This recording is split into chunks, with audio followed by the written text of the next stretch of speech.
The Black Phone, the 2021 horror movie terrorised by a suburban serial killer known as the Grabber. He wears multiple masks, playing multiple characters to occupy and control a fantasy world that he has constructed for himself, a world which leaves no room for the supernatural. But reality pushes back. You know, I always talk about horror as being the genre of non-denial. In this video, we're going to dive into this movie's deeper themes and symbolism. It's a journey that will take us down into the deepest depths of what humans are capable of. But on the far side of all that, there's something else. Meet Scott Derrickson, an American film director whose work includes The Exorcism of Emily Rose, Sinister, the first Doctor Strange movie, and as of 2021, The Black Phone, based on a 2004 short story by Joe Hill, Stephen King's son. When I read the short story, it was two things. What an amazing original idea it was to combine a serial killer story with a ghost story. I had just never seen that done in any kind of effective way before. But Joe's story was also told really empathetically. The film taps into the very real paranoia of 1970s North Denver. Aside from the regular neighborhood violence, there were notorious serial killers on the loose. And when a child went missing, it was especially hard not to fear the absolute worst. Derrickson himself has some personal experience of this context. I just lived in a violent neighborhood like this, kind of a working class neighborhood, and a lot of violence in my household, and that whole feeling, especially in North Denver. Ted Bundy had just come through Colorado, killing a bunch of women, and escaped. My next door neighbor, my friend from school, knocked on my door when I was 9, and I answered it. It was at night, and he was crying, and he said, somebody murdered my mom. And his mother had been abducted and raped and wrapped in phone cord, thrown in the local lake. So it's like the neighborhood that I lived in was just that fear, and Halloween had just come out. So it was just like the idea of the hidden killer who can snatch you and take your life was a very real thing for kids at that time. And in The Black Phone, we see a disturbingly believable depiction of a serial killer. They call him the Grabber. We're gonna enter spoiler territory. The Grabber is a deceiver, a man who poses as a playful magician to obscure his real work of abducting young boys in his black van. Detective Wright? Thanks, Chief. The perpetrator known as the Grabber owned 2 homes, one where he kept the victims while alive, and a second empty home across the street where he buried them post-mortem. This is his ritual. He kidnaps a boy, he keeps the boy locked up beneath the first house, and when the time comes he kills the boy and buries him beneath the second house, and the cycle repeats. The black balloons he uses as a distraction while abducting the kids symbolise his way of life. They are helium balloons straining to rise up into the heavens, but they are tethered to him. And in the same way, the boys he kidnaps are meant to grow up on the earth, nurtured in families, but he steals them and tethers them. He plunges them down into isolation, down into the darkness under the earth, first alive and then dead. This is the Grabber's world. It is a small world set apart from the rest of the world, in which he has complete control. He is the judge, jury, and executioner. He dictates the laws of work and play. Bizarrely, the Grabber isn't the only person who lives upstairs. There's also his brother, Max, who comes and goes. Max is utterly oblivious to what's going on, even as he attempts to solve the case of the Grabber himself. And when he finally discovers the shocking truth, the Grabber kills him with an axe. He was an idiot. But he was my idiot. In Max's case, evil was much closer to home than he realised. And notice that line, he was my idiot. Again, that sense of control in the Grabber's world. Now, the Grabber and Max are brothers, they had the same upbringing, and it probably wasn't the best upbringing. But none of that excuses what the Grabber does. And in a sense, because the film doesn't go into the backstory of the Grabber, we as an audience aren't sitting there trying to rationalise why he's turned out the way he has. We simply encounter him as this monstrous villain. This is a man who has followed his dark fleshly desires to the most horrifying extent.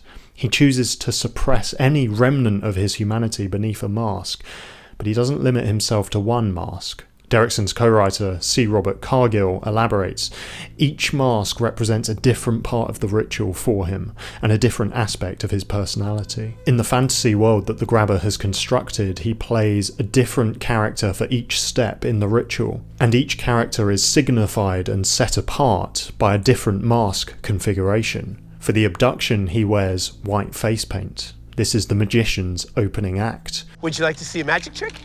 Yeah. Yeah. Are those black balloons in there? Yeah. When greeting the victim for the first time in the basement, he wears this expressionless mask. It's a blank canvas. You don't have to be scared, because nothing bad is going to happen here. When tending to the victim, if you can call it that, he wears the smiley mask. At this point he's asked if he killed the other boys, and he says no. You're the one who killed the others. That wasn't me. That was someone else. It's not the smiley mask who does the killing, it's a different mask, as we shall see. When he's watching Finney sleep, and presumably this was the case for the previous boys as well, he wears the smiley mask, but without the top portion, leaving his eyes unobstructed. This is when we see him at his most emotional. If you weren't gonna feed me, why'd you even come down here? Just to look at you. I just wanted to look at you.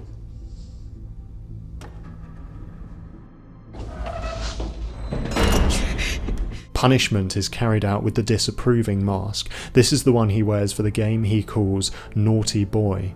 I was really starting to like you, Finney.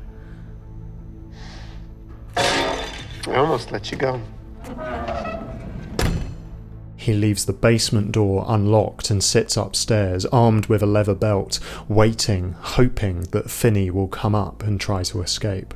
And then he will continue to the next stage of his sick ritual. When Finney does make a dash for it, and he doesn't get very far, the Grabber removes the top portion of the mask during the pursuit to help him see better. And for the final stage, in which he intends to kill Finney, he only wears the top portion of the mask. It seems at this point he wants the victim to really take in what he's saying. When he finally gets completely unmasked at the end of the film, his instinct is to cover his face with his hands.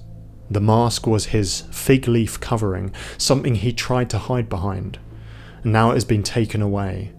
He is naked and ashamed, exposed by the light. Interestingly, the only mask configuration that we don't see in the film is this one, just the lower portion of the blank mask, with no top portion. I guess the point of this first mask is that it's expressionless, and that would be undermined if the eyes were completely visible. So that's the sequence. The Grabber is living out a ritual, and each mask represents a different role within the ritual. The fact that the top portion of the mask features devil horns implies a degree of self-awareness. The Grabber definitely doesn't see himself as some kind of hero of the light or an angel, but as a creature of darkness, and he doubles down on it. As is the case for many serial killers, the implication is that without intervention, the ritual will keep on repeating. Boy after boy after boy will be kidnapped and killed. The Grabber shows no sign of stopping. He must be stopped. The film sets up two crucial pairs of characters, and each pair creates an important comparison and contrast that propels the story forwards. The brother and the sister and their revelations, the father and the Grabber and their contrasting resolutions. First, let's consider the brother and the sister, the central character Finney and his younger sister Gwen. During the film, both characters interact with the mystery of the supernatural, and that's a recurring theme in stories. It's often the children who are more attuned to the supernatural than the adults. Finney gets captured by the Grabber, and he discovers in the depths of the basement that he can converse with what seem to be the ghosts of the Grabber's previous victims. As for Gwen, she experiences revelation through her dreams. She sees and inhabits visions of the abductions, giving her knowledge of some very specific details, such as the black balloons. So both characters are receiving information from beyond.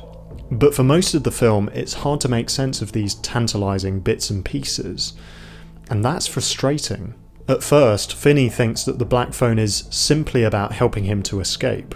The deceased boys tell him about the various possible escape routes, the hole, the window, the padlock, the wall leading into a freezer on the other side, but none of these attempts work, and they're not meant to. It is the final ghost, Robin, who tells Finney that he needs to stand up to the grabber. It's not just about Finney getting out. The evil must be defeated. And yet the advice from the previous ghosts wasn't irrelevant. It was necessary for Finney to go through that process in order for all the parts to be in the right place at the right time. The phone itself, packed with dirt to make it heavier, the piece of cable, the window grill, the hole in the ground, Finney's strong arm first alluded to in the film's opening, the baseball scene. Man, your arm is mint. You almost had me. The meat from the freezer for distracting the dog. And when Finney makes it to the upstairs door, he already knows the code to the padlock. So the film is about providence. Individual details don't make much sense when they're first introduced, but in time, they all play a part in this greater story of deliverance. And it's not just about Finney. Thank you For what? for helping me. Helping you. This isn't about you! You see, the other boys didn't die in vain. There's a collective victory over the grabber, and Finney happens to be the one who sees it through at the end. And Finney's symbol in the film stands in stark contrast to the grabber's tethered black balloons. It's a rocket. We see him launch one at the start of the film. When he gets abducted, he scratches the grabber's arm with a Saturn V rocket penlight, a sign that this boy is the one who will overcome the grabber and escape. So what about Gwen? Her dreams, and later the apparitions of the deceased boys that she sees outside the house, these almost lead herself and the police to the exact location where Finney is being held captive, but not quite, and not quite in time. They try the other house first, across the street, where they discover the burial mounds of the previous boys. They don't arrive at the correct house in time to stop the grabber from making a final murderous move on Finney. And that's because the role of defeating the grabber is something that Finney himself has been prepared for. But thanks to the dreams, Gwen is there to meet Finney the moment he emerges from the house. She is what he finds on the far side of the horror.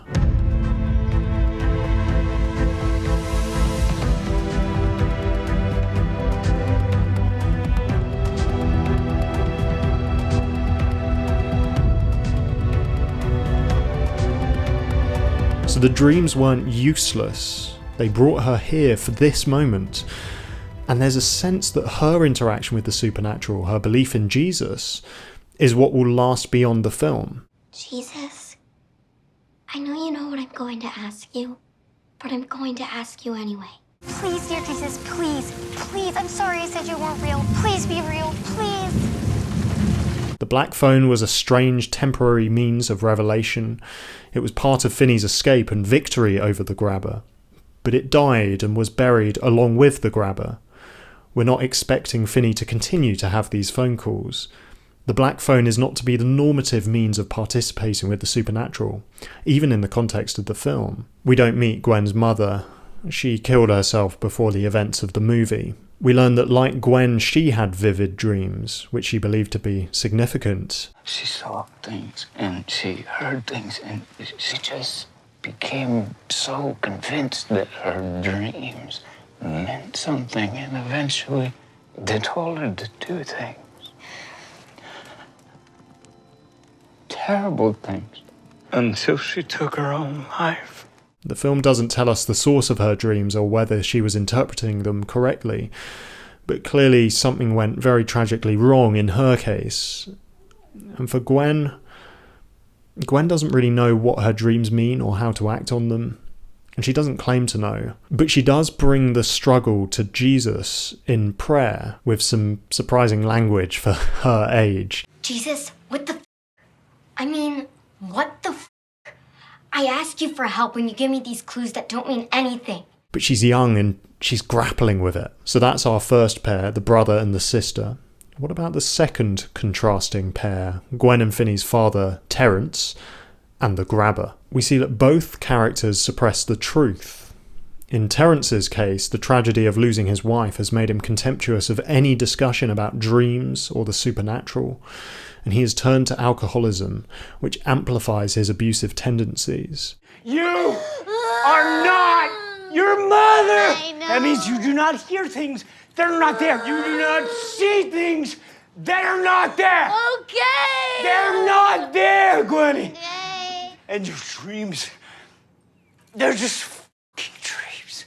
Likewise, the grabber has no room in his nihilistic worldview for any power that might be beyond him.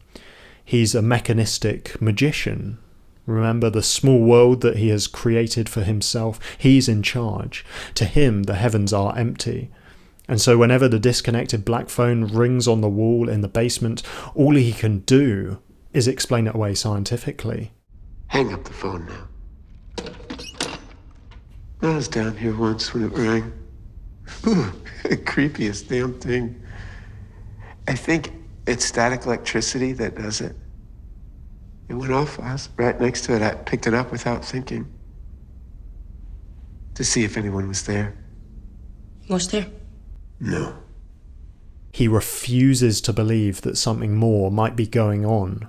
Did the phone ring for you? It rang, but none of us heard it. Just you. The grabber hears the phone too, but he doesn't want to believe it.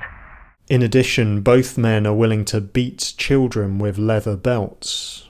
The father does it to his own children out of drunkenness and fear. The grabber does it as part of his sick game. Both men are following dark, destructive paths. The grabber is a lot further along that path, but they are both on dark paths nonetheless. Where does the story take these two characters? Well, in the final confrontation, Finney holds the black phone to the grabber's ear and judgment is pronounced upon him. It's for you.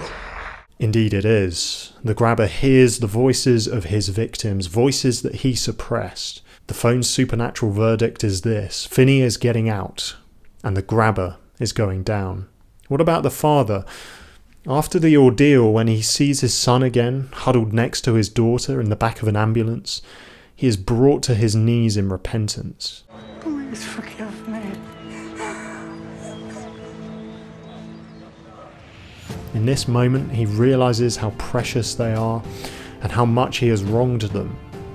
That's part of the grand story of this film.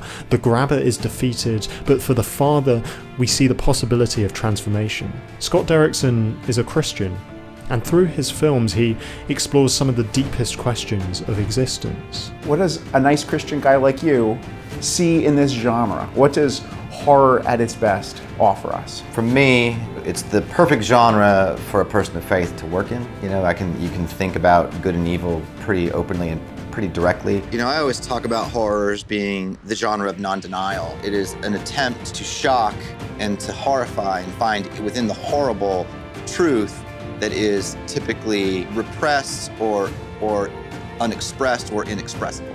I love that. Horror is the genre of non-denial. In The Black Phone, Derrickson confronts us with the reality of evil, the reality that much is beyond our control, but also with the possibility of deliverance.